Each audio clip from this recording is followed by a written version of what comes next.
Today, we're dropping a massive bomb into the Mariana Trench. But we're not stopping there. We're also going to nuke a hurricane and a volcano. What happens when you drop one of the deadliest weapons known to man into the world's greatest natural wonders? Let's start our nuclear experiment by dropping a nuke into the Mariana Trench. How would you deliver a nuke to the bottom of the Mariana Trench? What would this underwater explosion be like? And what kind of destruction would it cause? This is What If, and here's what would happen if we nuked the Mariana Trench. Welcome to the deepest, darkest depths of the ocean. The Mariana Trench is located in the western Pacific Ocean, just 360 kilometers away from the island of Guam. You'll be traveling down 11 kilometers to Challenger Deep, the deepest point of the trench. Here, you could stack about 30 Empire State Buildings on top of each other before hitting the surface. You'd be among the brave few to venture into these high-pressure, pitch-black, and near-freezing waters. Joining the company of scientists, a naval officer, and even filmmaker James Cameron. But you'll be carrying the most precious cargo of all, the biggest nuclear bomb ever made. Okay, wait, before you worry about what would happen if you exploded a bomb at the bottom of the trench, you'd want to figure out how to get it there safely. If a bomb accidentally exploded near the surface, it could be dangerous for many people. You could think of it as a massive nuclear tsunami. Waves hundreds of meters high, spreading out in all directions.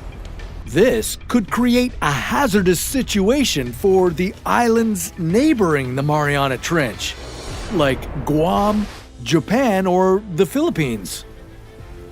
Luckily, these waves would behave differently than your regular tsunami waves. They would break earlier. That means they'd be smaller and less catastrophic when they reached land. But still, better to avoid this crisis and get that bomb safely down into the trench. To do this, you'd have to protect it from extremely high pressures. At the bottom of the trench, the pressure is so high, it would be like having 100 adult elephants on your head. You'd want to use a special pressure vessel to transport the bomb, just like Operation Wigwam. In 1955, the United States detonated a bomb at a depth of 600 meters. It was twice as powerful as the bomb dropped on Hiroshima. The explosion generated a massive bubble across the water, and deadly radioactive contamination spread across 13 square kilometers. But your bomb would be the largest nuke ever created. More like the Tsar Bomba. This nuclear weapon was over 3,000 times more powerful than Little Boy, the bomb dropped on Nagasaki. And you'd have to take it much, much deeper than the Wigwam test. At the moment of detonation, a bubble of hot steam would expand rapidly. In just a few seconds, it would cover an area of about 1 kilometer. On the surface, you'd see a massive bulge in the water. But it wouldn't reach great heights. That's because you would detonate the bomb so deep that the water pressure above would cause the bubble to collapse. But within a few seconds, that bubble would shrink, then start to expand outward again. This expansion and contraction would continue for 3 or 4 cycles. This would leave the water turbulent, hot, and mixed with radioactive debris. At least no neighboring coastal cities would have to worry about being wiped out by a tsunami. But you certainly wouldn't see the effects ending there. The increased temperatures from the explosion could create intense hurricanes. And the turbulent waters and radioactive material would have adverse effects on marine life. There would be mass casualties from the explosion. And deep sea fish could be blinded by the bright flash of light. Over time, you could see unexpected or surprising effects on the ecosystem near the detonation site. There are corals as big as cars after the 23 detonations at the US nuclear testing site on Bikini Atoll, not to mention an abundance of aquatic animal life. But you could see mutations of marine life after a while. Now, that's what would happen if we nuked the Mariana Trench, but let's move our nuclear weapons from the sea all the way to the sky. Let's nuke a hurricane.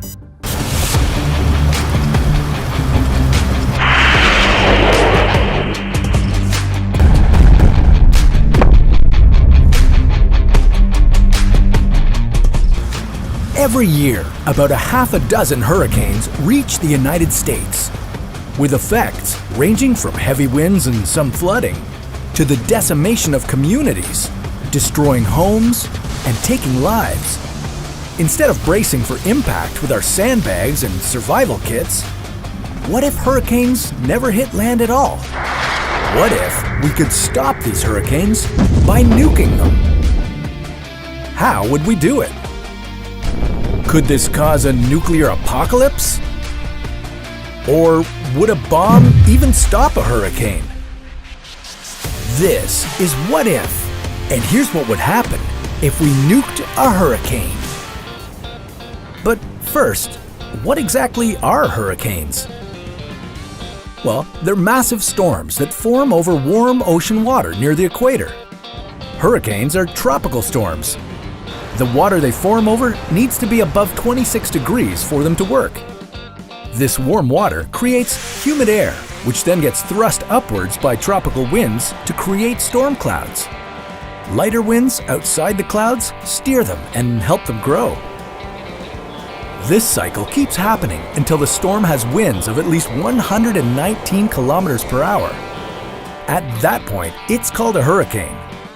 They're usually about 160 kilometers in diameter and can be nearly as large as the state of Texas. Oh yeah, and did we mention that these things can last for days? You definitely don't want this coming to your home, so let's nuke it. Believe it or not, the idea of nuking hurricanes isn't new.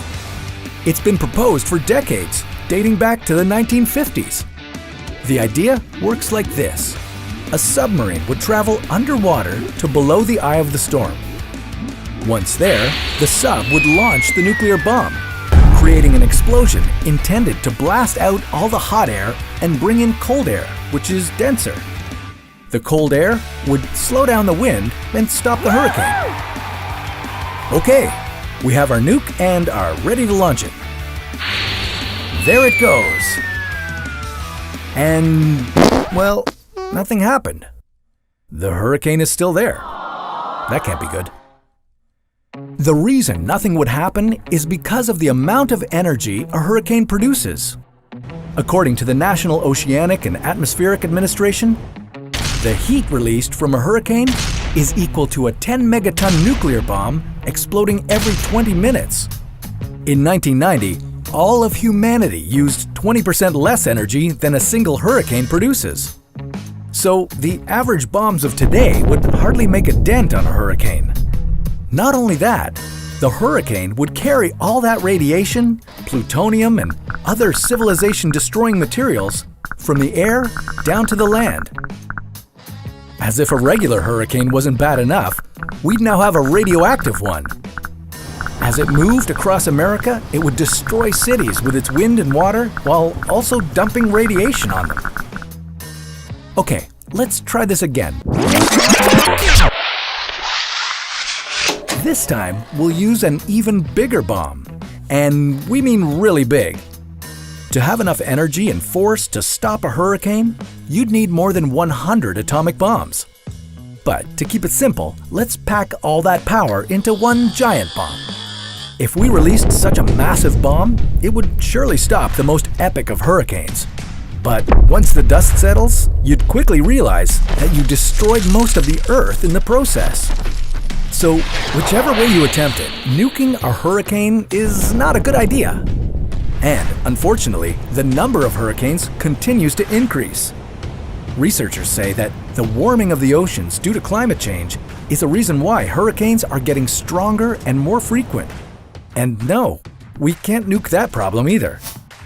So, nuking a hurricane is a terrible idea.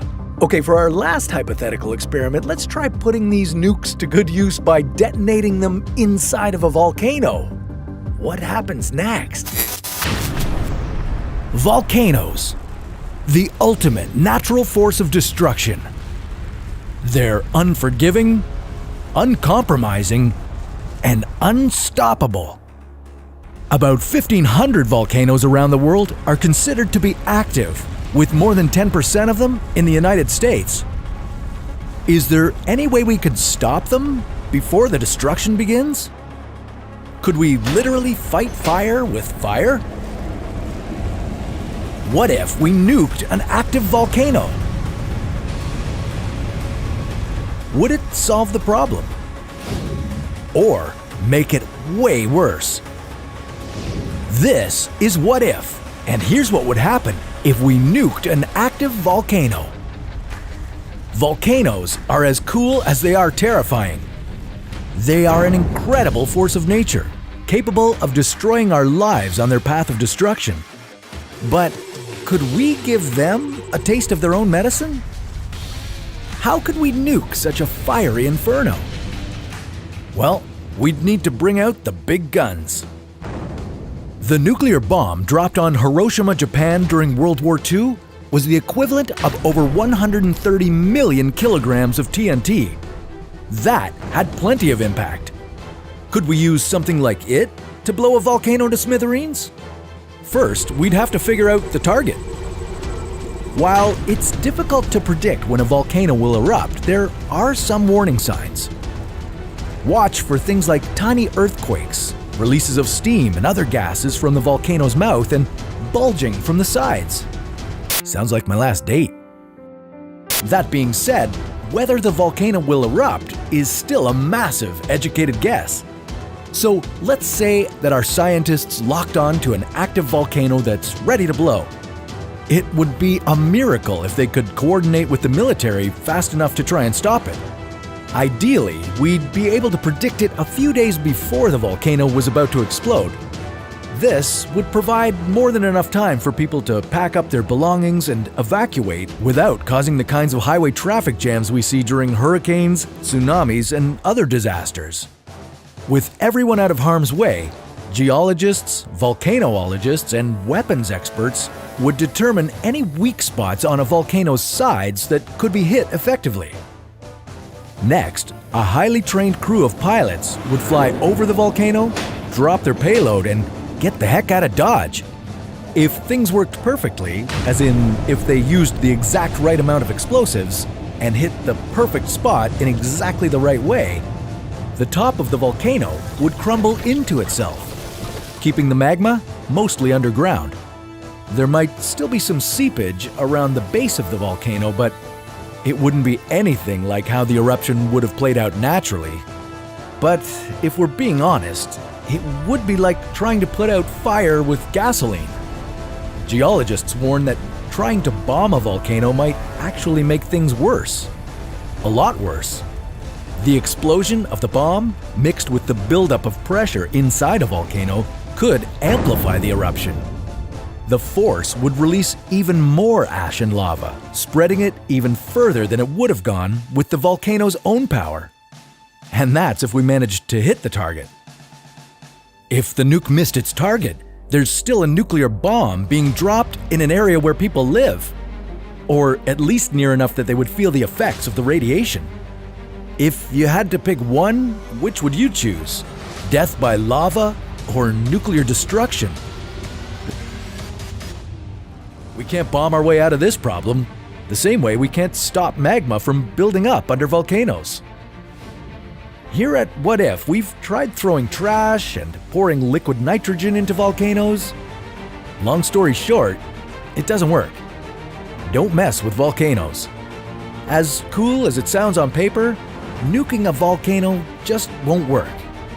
While man-made firepower can be impressive, nature isn't quaking in its boots at what we can do. But since we're messing around with volcanoes, well, why don't we use them for some good? Like dumping all of our trash into one. But that sounds like a story for another What If.